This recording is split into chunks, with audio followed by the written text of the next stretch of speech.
പൊതുജനം കഴുതിയല്ല സാർ എന്ന പരിപാടിയിലേക്ക് വീണ്ടും 24 ചീഫ് എഡിറ്റർ ആർ ശ്രീകണ്ഠൻ നായരുടെ നേതൃത്വത്തിൽ നടക്കുന്ന SKN40 കേരള യാത്രയുടെ തിരുവനന്തപുരം ജില്ലയിലെ പര്യടനം തുടരുകയാണ്. പര്യടനം വർക്കല ശിവഗിരി മഠത്തിൽ എത്തി. ശിവഗിരി മഠത്തിലെ സന്യാസിവര്യന്മാർ 24 സംഘത്തെ സ്വീകരിച്ചു. ഇനി യാത്രയുടെ തത്സമയ വിശേഷങ്ങളിലേക്കാണ്. Over to SKN, over to Hashmi Taj Ibrahim, over to S Vijayakumar.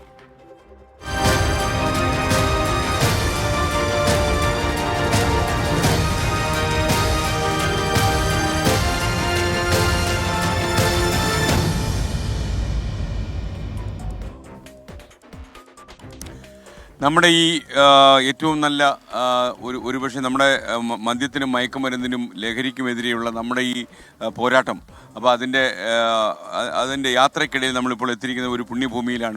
Varkala Sivagiri മഠത്തിൽ നമ്മൾ എത്തിയിരിക്കുന്നു. ആഷ്മി, ഈ പുണ്യ മണ്ണിൽ നിന്നാണ് നമ്മളിപ്പോൾ സംസാരിക്കുന്നത്. വിജയകുമാർ, അപ്പോൾ സ്വാമിജിമാരൊക്കെ നമ്മുടെ കൂടെയുണ്ട്.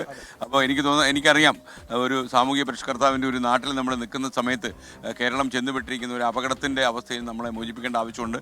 അപ്പം അങ്ങേക്ക് സ്വാമിജിക്ക് ഇതിനെക്കുറിച്ച് എന്താണ് പറയാനുള്ളത്? ശ്രീകണ്ഠൻ നായർ മാധ്യമ പ്രവർത്തനത്തിൻ്റെ 4 പതിറ്റാണ്ട് പിന്നിടുമ്പോൾ 4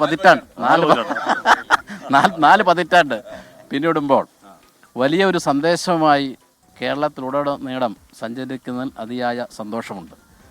അതിന് ശ്രീനാരായണ ധർമ്മസംഘം ട്രസ്റ്റിൻ്റെ ശിവഗിരി മഠത്തിൻ്റെ അഭിനന്ദനങ്ങൾ ആദ്യമായി അറിയിക്കുകയാണ്.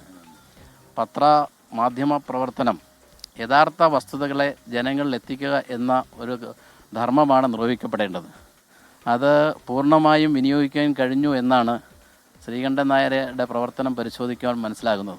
അതുകൊണ്ട് ആ ധർമ്മത്തിൽ ഊന്നി നിന്നുകൊണ്ട് ഊർജ്ജസ്വലമായ പ്രവർത്തനം വീണ്ടും കാഴ്ചവെക്കാൻ, തുടർന്നുള്ള ജീവിതത്തിൽ കാഴ്ചവെക്കാൻ കഴിയട്ടെ എന്ന് ആശംസിക്കുന്നു. പ്രത്യേകിച്ച് ശ്രീനാരായണ ഗുരുദേവൻ അരുത് എന്ന് നിർദ്ദേശിച്ച ആ മഹത്തായ ആശയത്തെ മുന്നിൽ കണ്ടുകൊണ്ട് അത് പ്രാവർത്തികമാക്കുവാൻ വേണ്ടി നടത്തുന്ന സന്ദേശം വളരെയേറെ അഭിനന്ദനാർഹമാണ്. ഈ യാത്ര അഭിനന്ദനാർഹമാണ്. ഇന്ന് നമ്മുടെ സമൂഹം, പ്രത്യേകിച്ച് യുവജനത, വലിയ ഒരു വിപത്തിൽ പെട്ടുകിടക്കുകയാണ്. നമ്മുടെ സമൂഹത്തെ കാർന്നു നിന്നുകൊണ്ടിരിക്കുന്ന ഒരു വിപത്താണ് മദ്യത്തിൻ്റെയും ലഹരിയുടെയും വിനിയോഗം.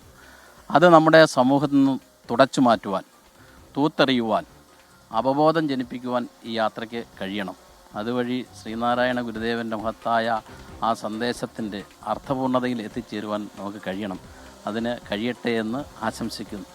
വളരെ നന്ദി സ്വാമിജി. സ്വാമിജിക്ക് ഇതിനെക്കുറിച്ച് എന്തെങ്കിലും അഭിപ്രായം പറയാനുണ്ടോ?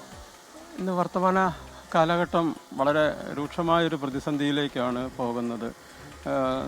സാമാന്യമായി കണ്ടുവരുന്ന ലഹരി പദാർത്ഥങ്ങളെക്കാളും ഇപ്പോൾ കാണുന്ന രാസലഹരി പദാർത്ഥങ്ങളുടെ ഈ ഉപയോഗവും അതിൽ നിന്നുണ്ടാകുന്ന തീവ്രമായിട്ടുള്ള മറ്റ് പ്രശ്നങ്ങളും എല്ലാം കൂടെ സങ്കീർണമായൊരു അവസ്ഥയിലേക്കാണ് സമൂഹത്തെ കൊണ്ടുപോകുന്നത്. ഇതിനൊരു വലിയൊരു പരിഹാരം ഉണ്ടാവേണ്ടതുണ്ട്. അതിലേക്ക് പൊതുജനങ്ങളെ ഉണർത്തേണ്ടതുണ്ട്. അതിന് എന്തായാലും ശ്രീകണ്ഠൻ നായരുടെ ഈ ഒരു 40 വർഷത്തിൻ്റെ ഈ ഒരു വാർഷിക അവസരത്തിൽ ആ തരത്തിലുള്ളൊരു ഉത്ബോധനവുമായി സമൂഹത്തിലേക്ക് ഇറങ്ങിത്തിരിക്കുന്നു എന്ന് പറയുന്നത് വലിയ അഭിനന്ദനീയമാണ്. അതിന് എല്ലാ തരത്തിലുള്ള അഭിനന്ദനങ്ങളും അർഹിക്കുന്നു. നന്ദി. വളരെ സന്തോഷം സ്വാമിജി, വളരെ സന്തോഷം. 40 വർഷത്തെ പ്രവർത്തനത്തിൻ്റെയും ഈ സന്ദേശ യാത്രയെ അഭിനന്ദിച്ചുകൊണ്ട് ശിവഗിരിയുടെ ഒരു ആദരവ് അർപ്പിക്കാം.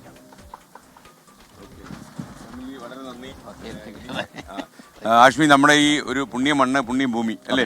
അപ്പോൾ വിജയകുമാർ നമ്മുടെ വാർത്താവതാരകനാണ്. അപ്പോൾ വിജയകുമാറെ, നമ്മളെ ശിവഗിരിയെ കുറിച്ച് എനിക്ക് തോന്നുന്നത് ഇത്തരം ഈ സമൂഹത്തിലെ അധാർമിക ശക്തികൾക്കെതിരെ പോരാട്ടം തുടങ്ങാൻ, അത് ഉറക്കെ പറയാൻ ഇതിലും നല്ല ഒരു മണ്ണ് വേറെ ഉണ്ടാവില്ല. അപ്പം സ്വാമിജി പറഞ്ഞ പോലെ ഗുരുദേവൻ അരുത് എന്ന് പറഞ്ഞ ആ സാമൂഹ്യ വിപത്തിനെതിരെയാണ് നമ്മളുടെ ഈ പോരാട്ടം. അതൊരിക്കൽ കൂടി ഊന്നി പറയാൻ പറ്റിയ വേദിയും പറ്റിയ മണ്ണുമാണ്. സ്വാമിജി ഇപ്പൊ ഏറ്റവും വലിയൊരു ശിവഗിരി മഠം, ഇതിനൊരു പോഷക സംഘടനയുണ്ട് മഠത്തിന്റെ കീഴിൽ, ഗുരുധർമ്മ പ്രചാരണ സഭ. അതിന്റെ സെക്രട്ടറിയാണ് അസംഗാനന്ദഗിരി സ്വാമി. ഈ സന്ദേശമാണ് ഈ വർഷം നമ്മൾ ഉയർത്തിപ്പിടിക്കുന്നത്. ഈ ഗാന്ധിജി ഗുരുവായിട്ട് സമാഗമത്തിന്റെ ശതാബ്ദി ആഘോഷിക്കുകയാണ്. അപ്പോൾ നമ്മുടെ ഉദ്ഘാടന സമ്മേളനത്തിൽ തന്നെ നമ്മൾ ഉയർത്തിപ്പിടിച്ച ആശയം ലഹരി വിമുക്ത സമൂഹത്തെ സൃഷ്ടിക്കുക എന്നുള്ളത്. സത്യപ്രതിജ്ഞ എടുക്കുന്നവർ മാത്രമേ ഈ സംഘടനയിൽ ചേർക്കുകയുള്ളൂ. അങ്ങനെയുള്ളൂ അല്ലേ? ഉണ്ടാക്കുകയോ കൊടുക്കുകയോ ചെയ്യില്ല, ലഹരി ഉപയോഗിക്കില്ല. സംഘടനയിൽ ചേരുന്നവരെല്ലാവരും ഈ പ്രതിജ്ഞ എടുത്തിരിക്കണം എന്നാണ്. സ്വാമിജി, ഞങ്ങൾ ഊന്നി പറയുന്നൊരു കാര്യം എന്താണെന്നറിയാം. ഇപ്പോൾ ഇതുവരെ ഇല്ലാത്ത ഒരു പ്രതിഭാസം കേരളത്തിൽ ഇപ്പോൾ ഉണ്ടാകുന്നു. അതായത് കുട്ടികളെ അവർ പിടിക്കുന്നത്. അതായത് ഇപ്പം ഈ കേരളത്തിൻ്റെ പുറത്ത് കർണാടക അതേപോലുള്ള സംസ്ഥാനത്തിൽ നിന്ന് വരുന്ന ഈ പഞ്ചസാര പൊല്ലിക്കുന്ന MDMA പോലുള്ള സാധനങ്ങളൊക്കെ കുട്ടികളെ ചില ചോക്ലേറ്റിലൊക്കെ കലർത്തി കൊടുത്ത് കുട്ടികളെ ക്യാച്ച് ദ യങ് എന്ന് പറയുന്നതിൽ പിടിച്ചുകൊണ്ടുവന്ന് അവരെ ഇതിൻ്റെ കാരിയേഴ്സ് ആക്കുക. അപ്പോൾ യഥാർത്ഥത്തിൽ ഈ കുട്ടികൾ MDMA പോലെ 2-3 തവണ കഴിച്ചു കഴിഞ്ഞാൽ പിന്നെ അതിന് അഡിക്റ്റ് ആവും. അത് രക്ഷയില്ല, വലിയ അപകടമാണ്. ഗവൺമെന്റിനോടൊപ്പം സമൂഹത്തിന് പ്രതിബദ്ധതയുണ്ട്, മാധ്യമങ്ങൾക്ക് പ്രതിബദ്ധതയുണ്ട്, എല്ലാവർക്കും പ്രതിബദ്ധതയുണ്ട്. ഇത് ഗവൺമെന്റ് മാത്രം ജോലിയല്ല, ഇതെല്ലാവരും വീട്ടിൽ നിന്ന് തുടങ്ങണം. ഒരു കൂട്ടായ പ്രവർത്തനത്തിലൂടെ മാത്രമേ ഇതിനെ നമുക്ക് ഈ ലക്ഷ്യത്തിലെത്തിച്ചേരാൻ കഴിയുള്ളൂ. എനിക്ക് തോന്നുന്നത് അങ്ങേക്ക് പറയാവുന്ന ആൾക്കാരോടല്ല, അങ്ങൊക്കെ പറയും കുറേ സ്വാധീനം ഉണ്ടാവുമല്ലോ, പറഞ്ഞ് ശരിക്കും നമ്മുടെ കുട്ടികളിൽ കുറച്ചുകൂടെ ശ്രദ്ധ നമുക്ക് കൊണ്ടുവരണം. സ്കൂളിലും അതുപോലെ ഈ സ്കൂൾ വരാന്തയിലൊക്കെ ഇപ്പോൾ ഇവരുണ്ട്. എവിടെയോ ഒരു രാജ്യത്തിരുന്ന് പണം ഉണ്ടാക്കാൻ ശ്രമിക്കുന്ന ഒരു മാഫിയ തലവൻ്റെ സ്വാധീനമാണ് നമ്മുടെ നാട്ടിൽ നടക്കുന്നത്. ഇവരാരത് കണ്ടെത്തണം. ഗവൺമെന്റ് സജീവമായിട്ടുണ്ട്, പോലീസ് സജീവമായിട്ടുണ്ട്. ഗവൺമെന്റ് സർക്കുലർ വന്നു കഴിഞ്ഞു. നമ്മുടെ കലാലയങ്ങളിലെല്ലാം അതിനുള്ള പ്രവർത്തനങ്ങൾ ആരംഭിച്ചു. അതെ അതെ. അതല്ല നമ്മൾ ഈ 40 കൊല്ലത്തിന്റെ പശ്ചാത്തലത്തിലാണെങ്കിൽ പോലും ഈ 14 ജില്ലകളിൽ നടക്കാൻ ഉദ്ദേശിച്ച തീരുമാനം എടുത്തിട്ട് നമ്മൾ മുഖ്യമന്ത്രിയായിട്ട് ഒരു അഭിമുഖം സംപ്രേഷണം ചെയ്തിരുന്നു. ഒരു ഇന്റർവ്യൂ കണ്ടല്ലോ, ഇന്റർവ്യൂ തന്നെ. അപ്പൊ അന്ന് ആ ഇന്റർവ്യൂവിനിടയിൽ നമ്മൾ അദ്ദേഹത്തോട് സംസാരിച്ചു. നമ്മൾ പറഞ്ഞു ഇതിനകത്ത് കക്ഷി രാഷ്ട്രീയമോ ജാതി മത വർണ്ണ വ്യത്യാസങ്ങളൊന്നുമില്ല. ഇതിലെന്ന് പറഞ്ഞാൽ നമ്മുടെ പുതിയ ജനറേഷനെ രക്ഷപ്പെടുത്തുക എന്നുള്ളതാണ്. അപ്പോൾ കുട്ടികൾ ഇതിനകത്തുള്ള ചെറിയ അപകടം സ്വാമിജി, ഈ സാധനം കഴിച്ചു കഴിഞ്ഞാൽ നമ്മുടെ മുന്നിൽ നിൽക്കുന്നത് സഹോദരിയാണോ സഹോദരനാണോ അമ്മയാണോ പെങ്ങളാണോ എന്ന് മനസ്സിലാകത്തില്ല. ഒരു മാനസിക പ്രശ്നമുള്ള ആളിന്റെ കൂട്ടായിരിക്കും. ഈ സമീപകാലത്ത് നടന്ന കൊലപാതകങ്ങളെല്ലാം അക്രമങ്ങളെല്ലാം ഇതിന്റെ 70 കൊലപാതകം 2 മാസം നടന്നു. അതിൽ 30 എണ്ണം MDMA ആണ്. അപ്പൊ MDMA ലിസ്റ്റിൽ 30 ആയി കഴിഞ്ഞു. ഈ വിഷയത്തിൽ മാധ്യമങ്ങൾക്ക് വലിയൊരു സ്വാധീനമുണ്ട്.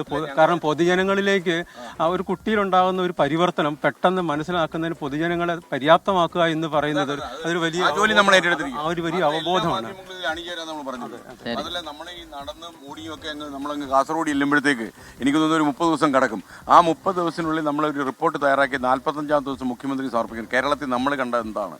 അപ്പോൾ ഇതോടെ എനിക്കൊന്ന് ഈ 10-45 ദിവസങ്ങൾക്കിടയിൽ ആ അത്ഭുതം സംഭവിക്കും. ഈ മാഫിയ സംഘം സ്ഥലം വിടും. അപ്പോൾ നിങ്ങളുടെ പ്രവർത്തനത്തിന് ശിവഗിരി മഠത്തിന്റെ എല്ലാവിധ ഈ ശിവഗിരി മഠത്തിന്റെ എല്ലാ പിന്തുണയ്ക്കും ഞങ്ങൾ വളരെ നന്ദി. കാരണം ഞങ്ങൾ എന്തായാലും ഗുരുദേവനെ പോലെ ഒരാൾ പറഞ്ഞ ആശയത്തിന്റെ ചുവട് പിടിച്ചാണല്ലോ നമ്മൾ നടക്കുന്നത്. അപ്പോൾ തീർച്ചയായിട്ടും അങ്ങനെ ഇവിടെ വരാൻ പറ്റിയത് വളരെ സന്തോഷം. അങ്ങനെ ഞങ്ങളുടെ മനസ്സിലുണ്ടാവും. ഓക്കെ, സന്തോഷം. Thank you. അപ്പോൾ വിജയ, നമുക്കിനി മറ്റുള്ള ചില ആൾക്കാരുടെ ചില പ്രതികരണം കൂടി നമുക്ക് എടുക്കാം. നമുക്കൊരു പൊതുപ്രവർത്തക ഇവിടെ വന്നിട്ടുണ്ടായിരുന്നു. ഒരു പ്രവർത്തക ഇങ്ങോട്ട് വരൂ, വെട്ടത്തോട്ട് നിൽക്കൂ. അപ്പോൾ ഇവിടെയൊക്കെ എങ്ങനെയാണ് പൊതുവെ ആൾക്കാരുടെ ഇതിനകത്തെ കുറിച്ചുള്ള അഭിപ്രായം? അമ്മയാണോ? അമ്മയാണ്. രണ്ടാമക്കളാണ്. മൂത്തമോൻ ഖത്തറിലാണ്, വലിയ കുട്ടികളാ. ഇളയമോൻ പോളി കഴിഞ്ഞിപ്പം ബാംഗ്ലൂർക്കാണ്.